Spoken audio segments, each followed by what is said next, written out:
가나안 땅에 들어가서 풍요한 생활을 누릴 이스라엘을 경계하신 말씀이 신명기 8장 17절입니다. 또 두렵건대 네가 마음에 이르기를 내 능과 내 손의 힘으로 내가 이 재물을 얻었다 할까 하노라. 내 하나님 여호와를 기억하라. 그가 네게 재물 얻을 능을 주셨음이라. 이같이 하심은 내 열조에게 맹세하신 언약을 오늘과 같이 이루려 하심이라 라고 했습니다. 계속된 경계의 내용은 하나님을 잊어버리고 다른 신들을 섬기며 절하면 반드시 멸망한다는 것입니다. 온갖 우상 숭배와 음란과 악행으로 하나님의 심판을 받아서 멸망할 가나안 족속들처럼 멸망한다는 것입니다. 은혜 위에 은혜를 받아 누리고 필연적인 죽음을 거쳐 영원한 천국에 들어가야 할 하나님의 백성이 은혜를 헛되게 받아 도로 죄악과 멸망의 길로 떨어지지 않도록 경계하는 말씀입니다. 주전 703년 아스로 왕 사네립의 침략을 받았을 때 유다 왕 시기야는 죽을 병을 앓고 있었습니다. 그 시기야 왕에게 이사야 선지자가 하나님의 말씀을 전했습니다. 너는 내 집에 유언하라. 내가 죽고 살지 못하리라. 시기야 왕은 하나님을 원망하거나 이사야에게 화를 낼 만도 한데 오히려 통곡하며 기도했습니다. 그의 기도를 들으시고 눈물을 보신 하나님께서는 죽을 병을 고쳐주시고 수한에 15년을 더해주시고 아수르군에게 포위된 예루살렘 성을 건져주셨습니다. 그야말로 개인적으로나 국가적으로 엄청난 기적의 은혜를 받은 것입니다. 놀랍고 충격적인 사실을 들은 발라단의 아들인 바벨론 왕 무로닥 발라단이 문서와 예물과 함께 축하 사절단을 보냈습니다. 겉으로는 의례적인 외교 행사였지만 실은 군사 동맹의 가능성을 타진하기 위한 것이었습니다. 강대국인 바벨론 역시 아수르의 위협 때문에 약소국인 유다하고라도 동맹할 필요를 느꼈던 것입니다. 유다 왕의 죽을 병을 고치시고 아수르의 공격으로부터 성을 건지신 하나님에 대해 들었기 때문에 더욱 동맹하고 싶어 했던 것입니다. 바벨론이 유다 왕에게 축하 사절단을 보내어 동맹을 맺고자 하는 것은 순전히 자국의 이익을 위한 것이지 유다를 위한 것이 아니었습니다. 물론 평소에 유다와 사이좋게 지낸 것도 아니었습니다. 예나 지금이나 외교라는 게 온갖 미사 여구를 주고받지만 그 바탕은 힘과 국익입니다. 힘을 효율적으로 사용해서 자국의 이익을 도모하는 게 외교입니다. 동맹국끼리도 서로에 대해 산업 스파이나 군사 스파이 활동 등을 하지 않습니까? 정인이 뭐니 떠드는 우방국이라고 해도 약탈해간 값비싸고 귀중한 문화재들을 움켜쥐고 안 내놓지 않습니까? 천륜이 어떻고 인륜이 어떻고 정의가 어떻고 진실이 어떻고 하는 우방국이라고 해도 서로 관련된 역사를 자국에게 유리하게 왜곡하지 않습니까? 우방국의 총렬한 사람이 인류가 저지를 수 있는 죄악이란 죄악이 다 저질러지는 끔찍한 전쟁을 일으키고 죽거나 처형당한 전범들을 참배하지 않습니까? 국제관계나 외교관계를 생각할 때 시게아 왕이 바벨론의 축하 사절단에게 한 언행은 있어서는 안 되는 것입니다. 시게아 왕은 강대국인 바벨론 왕이 축하 사절단을 보낸 일에 대해 기뻐했습니다. 그는 바벨론의 왕인 무르닥 발라단이 자기를 인정하여 보낸 사절단을 맞자 우쭐해져서 아나 무인이 되었습니다. 그 기분 좋은 일이 자기의 죽을 병을 고쳐주시고 나라를 건져주신 하나님의 은혜 때문이라는 것을 그때에는 까맣게 잊어버리고 있었습니다. 시게아 왕은 생사화복과 흥망성쇠를 주관하시는 하나님께 기도해 보지도 않고 바벨론의 사절단이 요청하지 않았는데도 국가의 경제력과 군사력 등을 보여주고 알려주었습니다.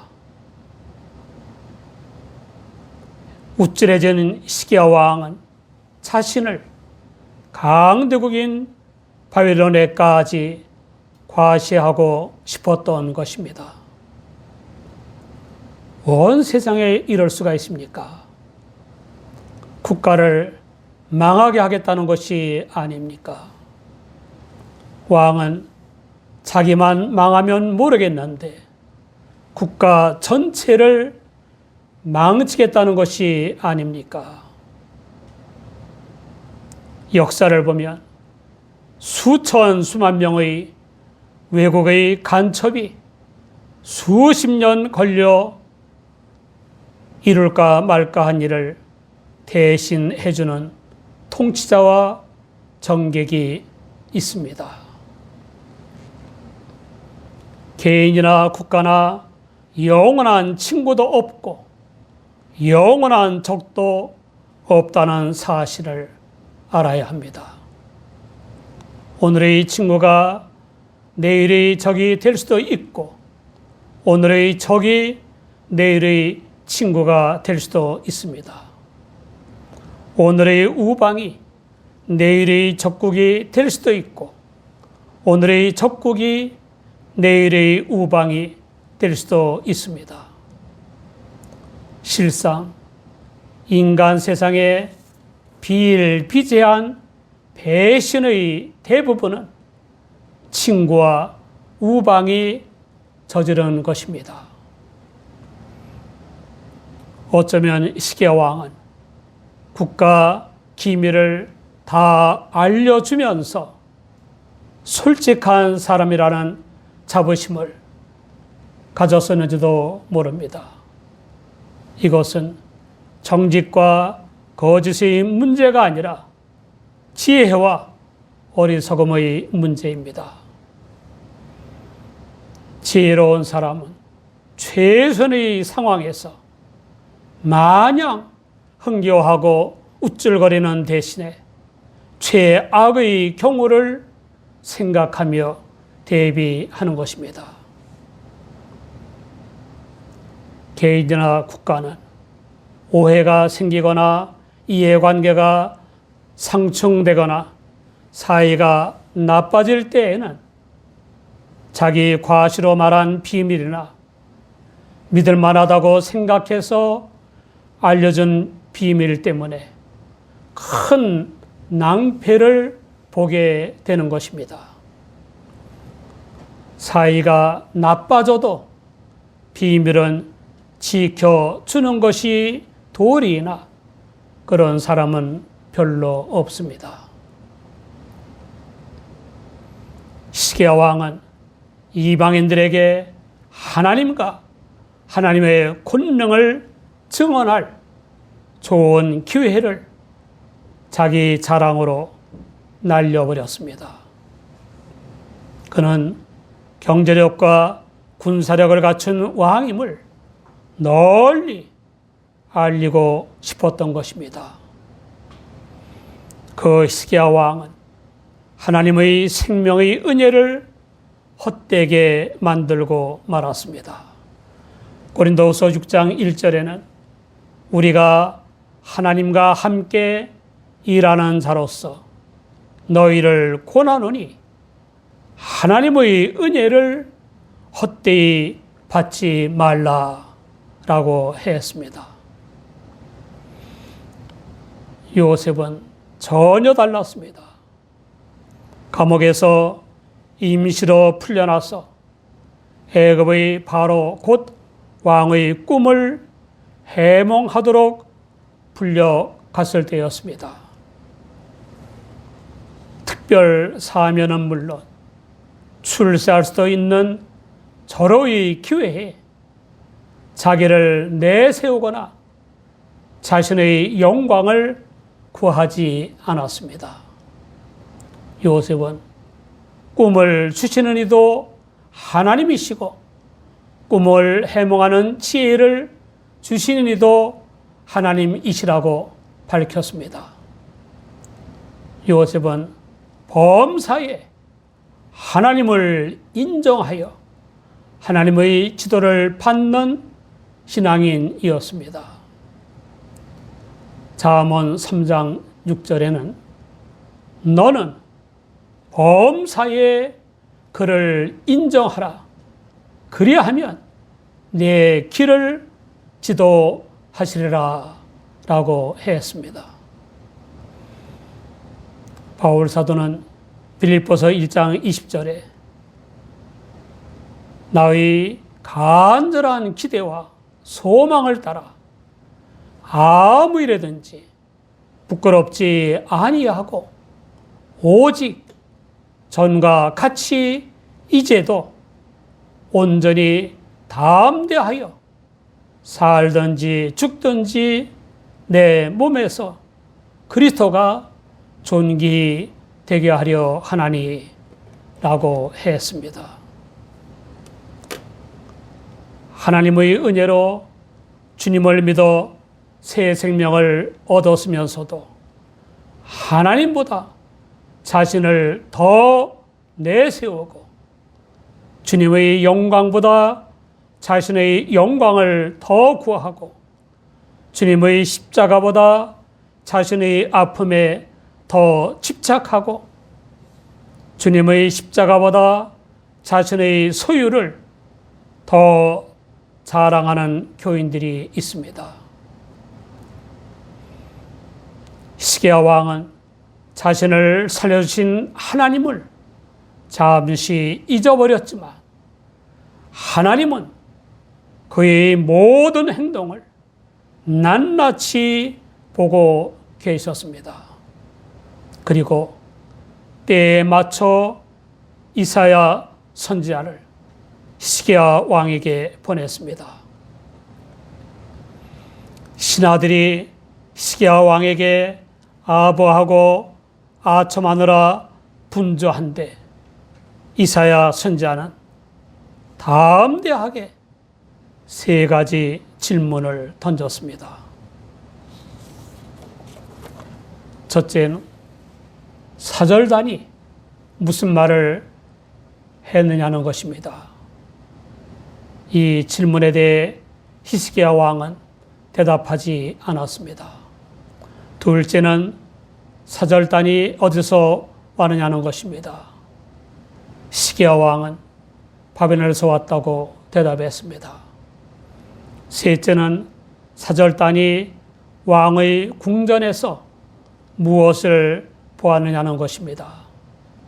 히스기야 왕은 사실대로 말했지만 무기고를 보여준 것과 궁전 밖의 소유를 보여준 것은 말하지 않았습니다. 왕의 대답을 들은 이사야 선지자는 목숨을 걸고 하나님의 무서운 말씀을 들려주었습니다. 죽을 병을 고쳐주시고 아수르 군대에게 포위된 성을 건져주신 전능하신 하나님을 의지하지 않고 바벨론을 의지하여 동맹을 맺을까 하는 왕에게 이사야 선지자는 의도적으로 만군의 여호와라는 호칭을 썼습니다. 이사야 선지자가 들려진 하나님의 말씀은 정말 두려운 것이었습니다. 첫째는 때가 되면 왕의 집에 있는 모든 소유와 그의 열조가 쌓아둔 모든 것이 다 바벨론에게 약탈되어 남을 것이 없다는 것입니다. 실제로 바벨론 사절단이 본 모든 것은 바벨론의 것이 되고 말았습니다. 둘째는 왕에게서 태어날 자손 중에서 몇 명이 바벨론 왕궁의 환관이 된다는 것입니다. 나중의 일이지만 결국 유다는 다른 나라가 아닌 바벨론에 의해 완전히 망하고 말았습니다.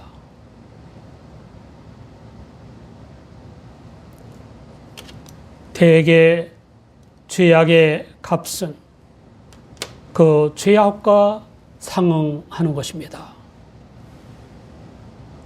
그나마 다행인 것은 히스기야 왕이 하나님의 사자를 어려워하고 그의 천언을 하나님의 말씀으로 받아들였다는 것입니다. 그는 자신의 배운 망덕과 불신앙적 행동, 오만한 과시욕과 어리석은 행동에 비해 하나님의 형벌이 가볍다고 생각했습니다. 그리고 그 형벌을 자기 생전에 내리지 않으시고 지연시켜 주신 것에 대해 감사했습니다. 명의들이 최선을 다하고 최상의 약들을 사용하는데도 죽을 날만 기다리던 히스기야 왕은 통곡하며 기도해서 기적의 치유는 물론 수안에 15년을 더하고 예루살렘 성을 아수르 왕의 손에서 건져주시는 하나님의 은혜를 받았습니다. 그러나 하나님의 은혜를 잊어버리고 바벨론을 의식한 불신앙적 행동과 오만한 과시욕으로 어리석은 언행을 한 히스기야 왕은 심은 대로 거뒀습니다. 주님을 믿어 새 생명을 얻은 우리는 은혜 위에 은혜를 받는 생활을 하고 죽은 후에 천국에 들어가기 위해서 은혜를 헛되게 하지 말아야 합니다. 범사에 하나님을 인정하여 하나님의 지도를 받는 생활을 해야 합니다. 우리가 영원히 믿고 의지할 대상은 어떤 개인도 어떤 국가도 아니라 하나님 한 분밖에 없습니다.